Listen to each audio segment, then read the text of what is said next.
তারপরেও তো হয়েছে না?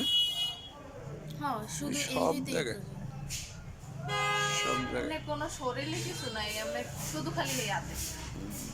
ওর অ্যালার্জি পরীক্ষা করুন একটা, অ্যালার্জি পরীক্ষা করলে বেশি ভালো হয়।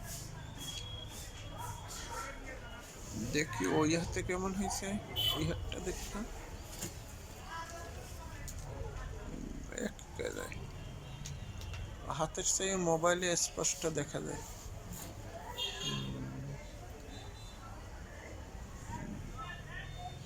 ঘাম লাগলে বেশি চুলকায়। হ্যাঁ, গান লাগে চুলকায়, পুরে গরু পুরে। গোস্ত চিংড়ি মাছ একদম খাওয়া যাবে না, সবচেয়ে বেশি অ্যালার্জি বহন করে গরু গোস্ত চিংড়ি মাছে। এই জন্য গরু গোস্ত চিংড়ি মাছ একদম খাওয়া যাবে না। আর অ্যালার্জি জাতীয় খাদ্য পুঁই শাক, ঢেঁড়স, কচুরলতি জাতীয় খাদ্য না খাওয়াই বেটার।